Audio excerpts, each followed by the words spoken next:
datang ke Istana Negara pada pertengahan Maret 2018 silam.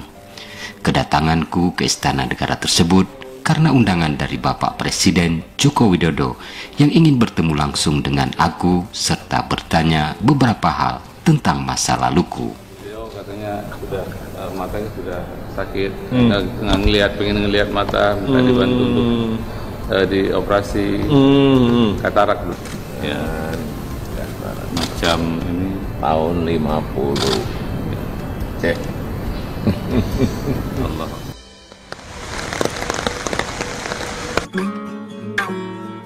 Setelah bertemu dengan Presiden Joko Widodo, beberapa hari kemudian permintaan pertamaku langsung ditindaklanjuti oleh Presiden, di mana kedua mataku dioperasi di Rumah Sakit Pusat Angkatan Darat Gatot Subroto, Jakarta.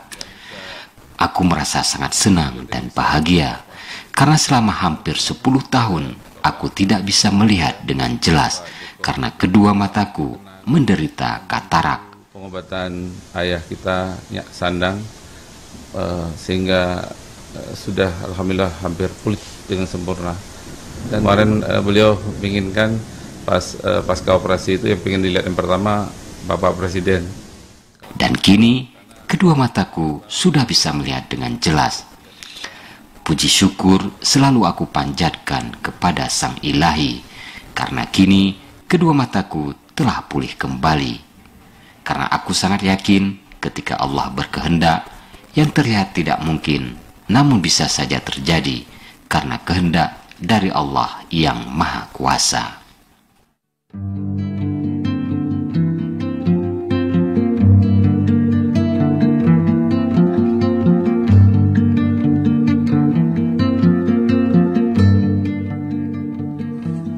Aku berasal dari sebuah desa yang jauh dari keramaian. Desa Lhet, itulah tempat aku lahir dan dibesarkan. Desa Lhet berada di kaki Gunung Gerute, Kecamatan Jaya, Lamno, Kabupaten Aceh Jaya. Usiaku tidak muda lagi, aku lahir 12 Juni tahun 1927. Pada masa penjajahan Jepang, usiaku telah beranjak dewasa. Kala itu aku juga ikut langsung membantu para pejuang untuk berperang melawan kaum penjajah Jepang. Waalaikumsalam. Masih teringat dengan jelas di benakku kala Bung Karno datang ke Kutaraja, Banda Aceh pertengahan Juni 1948. Kala itu Bung Karno di hadapan para tokoh ulama dan masyarakat Aceh serta para saudagar Aceh meminta agar masyarakat Aceh bisa urungan menggalang dana untuk membeli pesawat terbang. Merespon permintaan dari Bung Karno tersebut, selanjutnya Tengku Daud Bere yang merupakan gubernur militer Aceh pada masa itu beserta para ulama langsung turun ke daerah dan pelosok Aceh untuk menggalang dana dari warga masyarakat Aceh. Makanya Bung Karno kuncarong gejak Aceh dantung bak gantu Daud. Dia pegah, hai Daud, nyo nanggro nyo bukan dupa ke nanggro tanyo nyo atas rakyat you pimpin bak tanyo. Nyo rakyat nyo hantang go yuk pulang macam aja pimpin. Apa masalah yang di Daud mana baik gedo tabah tabat hana apa raya kai cium puat dah pun. Untuk apa tak buka hubungan haluan engkau. Tak buka hubungan haluan engkau. Tabak pakan barang kita yang baik parah. Ada ancat, kirim barang luar engkau dikirim budang. Kita hanya tutah.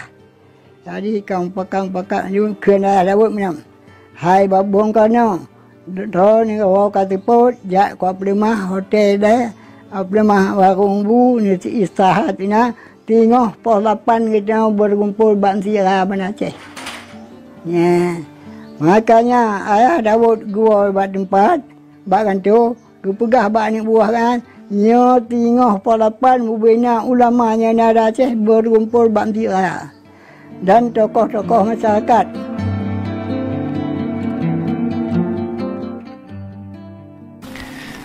Mendengar penjelasan dari Abu Daud Perih bahwa kita masyarakat Aceh perlu membantu Republik ini, hampir seluruh warga masyarakat di seluruh pelosok Aceh ikut menyumbangkan harta bendanya sesuai kemampuannya untuk pembelian pesawat terbang.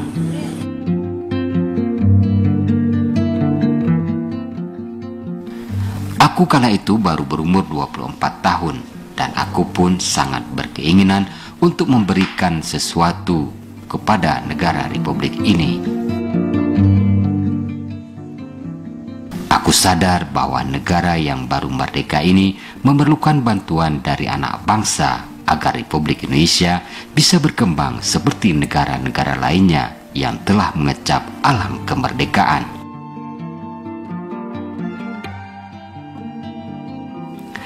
Untuk itu aku minta kepada ayahku agar bisa menjual salah satu kebun kelapa yang ada di kawasan Panga.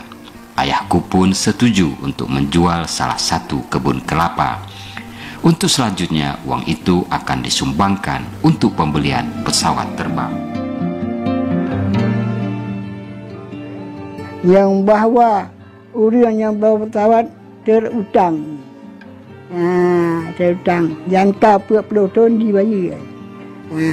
Di perharga apa yang ada banyak, labah lampungan, 20 mayang saat. Sabab patut matengan peng inflasi saat. Saat kamati peng dipersegalsakan.